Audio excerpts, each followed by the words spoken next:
Hello, everyone. Back again. Hopefully, you all had a wonderful day. My name is Pamela. You can call me Nurse Parker.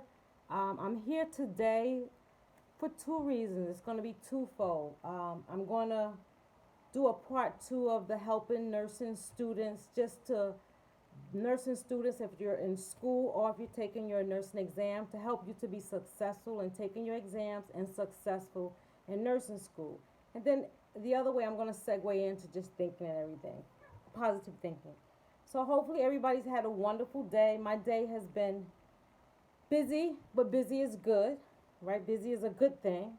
I have something, a quote back here on this board that I have, and it says, "Success usually comes to those who are too busy to be looking for it." And that's deep, so you want to always stay busy doing a lot of different things, because that's when success happens and that's when great things happen. Again, I told you prior, and I'm not sure, anybody who's looking at this video, I want to thank you first for opportunity, for just taking the time to look at this video, to get some insight and input, because that's the whole purpose of this forum here that I do on a weekly basis, is to try to spread some words of wisdom or pearls of wisdom to help you to be a better person. And in turn, in helping you, I'm helping myself.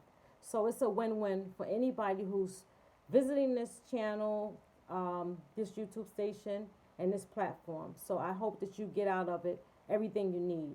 In terms of the nursing students, it's very important for you to like and subscribe, or subscribe to this channel, so at least when I post something nursing related, you will be aware of it. If not, if you just surf, and you can find it as well. Okay, so let's just get into the topic today. Last time when I was talking to nursing students, I told them about preparation is key. So with anything that you do, preparation is key. You have to prepare for it. When you're working at a job, you have an orientation.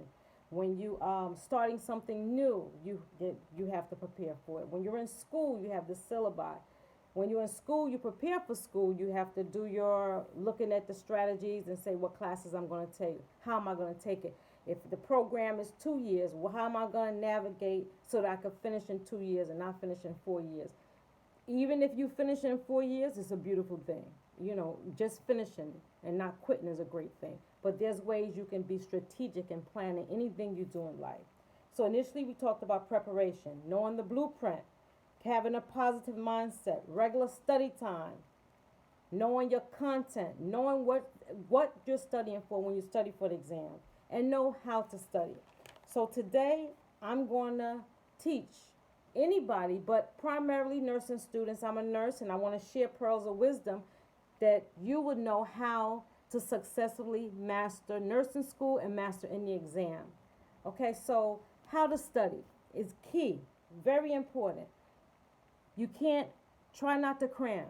If you cram, and when I say cram, I mean waiting to the last minute. Why am I telling you that? Because I became a nurse from when I graduated high school, and then I just worked my way up the ladder of success. And what I used to do was wait till the last minute and hour and cram and cram and cram. If I can tell you some words of wisdom, nursing students out there, nurses out there who's going to grad school or undergrad, do not wait to the last minute. You're doing yourself a disservice by waiting to the last minute for anything. Number one, it causes a certain amount of anxiety level, and it's hard to function in anxiety. Stress and anxiety decreases the immune system. So it's just going to make you a wreck. So please, if I can tell you something, do not wait for the last minute, especially for nursing exams. You cannot do that, okay? Take these pearls of wisdom. Okay, so you want to prepare, which means you need to have regular study times when you're studying for any exam, but especially nursing exams. Consistent study times, okay? That's very important. Next thing, I have a textbook, but whatever textbook that you have, whatever nursing textbook you have, you need to become very, very familiar with your textbook. The textbook was formulated because it mimics the NCLEX exam, which means everything that you need in that textbook is what you need to successfully pass the NCLEX exam. However, however, if you do not apply and if you do not utilize the tools that you've been provided in school or that you went out and brought, you are doing yourself a disservice. So first, if you have a class, say if the teacher told you to do read chapter 26, and you're discussing chapter 26, we'll just say hypothetically it's on diabetes. Teacher said, next time we're going to class, we're going to have diabetes. What you need to do as a student, and a student who wants to become successful and pass nursing school, you need to read the diabetes chapter or whatever endocrine. You need to read that chapter before you set foot in that classroom. I hope everyone is listening and you're going to apply this. You need to read that chapter before you set foot in that classroom. Because teachers know. I was an educator, and when I was teaching, I knew.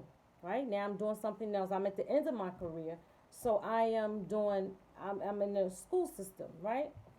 So anyway, teachers know. So when you come in class and the teacher say, okay, so tell me the pathophysiology of diabetes, and you're looking like this, we know that you didn't even crack open your book. So if you don't crack open your book, you're doing yourself a disservice.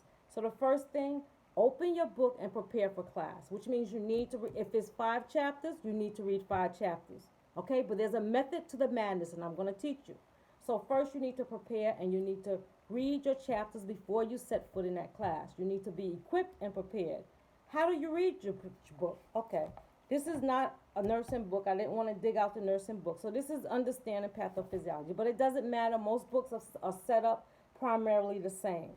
Okay, I'm going to any chapter. I'm going to any, so this is the beginning of the chapter I'm going to go to. In the beginning of any chapter of any book when you're in school, you have your learning objectives, right? You have the first page and you have your learning objectives.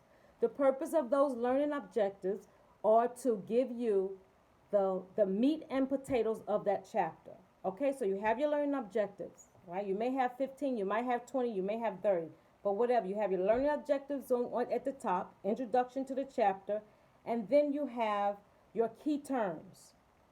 Okay, I hope anybody who's a nursing student is listening to this, you're understanding. So you have your learning objectives and you have your key terms. So you've already read the chapter, right? So you want to make sure after you read your chapter, you want to make sure that you know that all of those key terms, you want to make sure you write down those key terms and write the definitions of the key terms or know the definition of the key terms. That's key, because key terms is your nursing terminology. It builds on everything else. So if you know your key terms, it's going to help you throughout your path. You're going to remember things. Repetition. You're going to notice with these videos that I repeat a lot. That's my I repeat. Okay, it is what it is. That's just me. That's myself, and it's okay, right? So look up your key terms. Know your key terms. After you read your chapter, you want to make sure, after you digest it and you read your chapter, you want to make sure you answer all of those learning objectives. Should you write them down and answer them? Absolutely, 100% yes.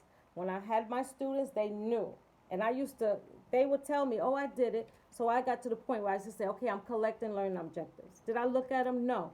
But I did that because me doing that forced them to look at their learning objectives and to make sure that they did it, and it's going to help them to process that information so that they can remember it. Okay, so far I said 2 things. I said you want to make sure you look up those definitions of key terms. You want to make sure you're prepared for the class, and you want to make sure you answer all of your learning objectives in detail, right? So you answer whatever it is. If they say diabetes, the definition, diabetes is, you want to say write down the definitions. That is very key. I'm telling you, I've sent several students when I was an administrative at LPN to the NCLEX exam, and they passed the NCLEX exam, a lot of them.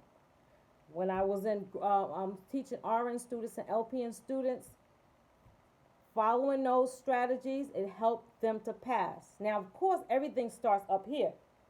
If you say, I can't do it, I'm not going to do it, I'm not going to do it, you're not going to do it, okay? So you do that. You're answering your objectives, you're doing your learning, your key term. Then you open in your chapter. When you go to class, you need to have, I told my son to bring me a highlighter, but you know how a highlighter looks. You need to have a highlighter, right? You could have some in different colors, and you need to have your pen. And as you're reading your chapter, any definitions, right? Any definitions, you want to make sure you underline it. Any words in there, if they say the pancreas is located, whatever, you want to underline. Things that are important, pathophysiology, different things, you want to make sure you highlight. In this book, it's talking about the nucleus, which is surrounded by the cytoplasm, generally located whatever the cell's largest membrane. You want to make sure you underline that, right? Then they say something about a cell, or you can cell is called so and so. You can highlight. The reason why you're underlining and highlighting, right? Some definitions you can underline, some key points you can highlight. The reason why you're differentiating those things is because when you're studying for these exams, it becomes overwhelming when you have 15 or you have 5 or 6 chapters to study for and take a test. It's overwhelming. However, if you underline and highlight your key points, what would happen is when you're studying, you flip to those areas and you just focus on what's highlighted and you focus on what's underlined, because that's going to be the meat and potatoes of your chapter. Now, you already know your learning objectives because you answered them. So you pick that out, and that's going to be a study guide for you. You already know your key terms because you have them written down. You can put it on index cards or whatever to make your life easier, okay? That's some key knowledge that I'm giving you that would cost you a whole lot of money if you were paying for. This is something you can take with you in your whole career. The last thing I want to tell you, and then I'm going to end this video because I'm not doing a long one, is any chapter that you do in school, any chapter that you complete, any chapter that you read, you must do NCLEX questions. Did you hear me? Any chapter you complete in school, any subject you're doing, you must do NCLEX questions. You must do NCLEX questions, and you must read the rationale. The rationale tells you why those questions were incorrect. So you want to do that. That's going to help you. I told my students, the more NCLEX questions you do, the better you get. The more equipped you're going to get. Because guess what? If you're doing 100 questions, I used to have my students do 50 questions, and I'll increase it to 100 questions a day. Soon they were doing 500. If you're doing all of those questions every single day, and they have every single day, you're going to start remembering it. You're going to start understanding. You're going to say, oh, the questions are going to be given to you in exam, but it's going to be reworded, but it's the same old thing. Okay? So with those tips, I want to tell you, those tips I'm going to tell you, make sure you apply them, right? Learning objectives, key terms, having your highlighter and your pen, and you underline it in the books.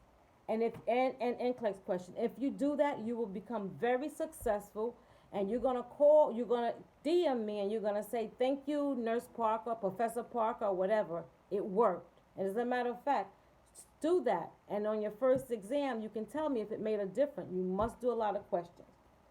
Okay, to end with, I'm going to end with just a little story, because I like telling you little stories about just positive thinking. And I'm not sure if I told this one already, but I couldn't stand chemistry. I don't know why we had to learn chemistry, why we had to balance equations. As a nurse, I'm not balancing equations. As a nurse, I am not making no medications. But again, they want you to know all the different ramifications, what can happen, what can this. Okay, I understand. I understand the why, but chemistry to me, when I was taking it, was very tough. So I told myself, this is hard. I'm not going to be able to do this. It's hard. I can't do it. I can't do it. I said, I can't do it. And guess what? I had to take chemistry 4 times or 3 times because I kept saying I can't. So when I went to Medgar Evers College, which I pray one day it becomes a historically black college because it was amazing and taught me so many life lessons. But when I went to Medgar Evers College, I had a professor, and he said, I told him, listen, I've done chemistry 3 times or 2 times. I can't remember the number, but it was a lot. And I said, and I just can't do it. He said, that's your problem right there. You need to stop saying you can't and say you're going to sit in my class, you're going to take this here chemistry, and you're going to pass. And I looked at him like he was crazy. I was like, just like that? He said, just like that. And I'm like, wait a minute. I'm scratching my head. Anyway, I'm very teachable, and I take instructions, and I listen, especially to my professor or instructor. So I did that. I sat in class, and I told myself, I'm going to pass this chemistry class, and I'm going to pass this. And guess what? I passed my chemistry class. I started loving balancing equations. And I said, ha, aha. That was an aha moment for me. Okay? And that's when I was in school for my, I think it was the bachelor's degree. It was an aha moment because guess what? Once I changed my thinking, everything else changed. Okay? So make sure you change your thinking. And to end with, in terms of changing your thinking, I have a book I read a long time ago. I can see it's a long time ago because there's no highlighting in it. But it's you can think, you can if you think you can. So I'm just going to read something in this book. Okay, and that's what I'm going to end off with. There's some points from this particular chapter. And this particular chapter was on keep on believing in yourself. And that's what I'm telling you, believe in yourself. So I'm reading 7 points. Okay, so bear with me. It says, remember that self-trust is the first secret of success. So trust yourself. Number 2, having learned to believe in yourself, be like Lombardi's football stars. Lombardi was a coach who coached football, and he taught his team different ways of thinking. Go at life with abandon. Give it all you got, and life will give all it has to you. Third point, practice creative anticipation, the power of positive expectation. Have confidence that you can draw the best, not the worst, to yourself. Point 4, be sure to image right, for we tend to become as we see ourselves. So see yourself confidently. Point 5, never let any mistakes cause you to stop believing in yourself. Learn from it and go on. Point 6, if you've never really found yourself, do so. Then you'll start liking yourself, and with good reason. And the last point I'm going to end off with is you can if you think you can. Engrave those 7 words deeply in consciousness. They are packed with power and with truth. Okay, so with that, believe in yourself, and that's with anything. Not only a nursing exam, that's in life. If you can, if you think you can. So there's nothing that you can't do, and you tell yourself that. I tell my son that. I told my daughter that. She's married, she's grown, she's on her own. Thank you, God. She's a beautiful, but thank you, God. I love growth. I love when they get grown. But I used to tell her that. You can do anything you want to do. You put your mind to it, you can do it. Okay? So with that, I'm going to end. Have a wonderful evening. Stay positive. And remember, do not steal anyone's joy. And keep on doing you. Good night. And have a blessed night.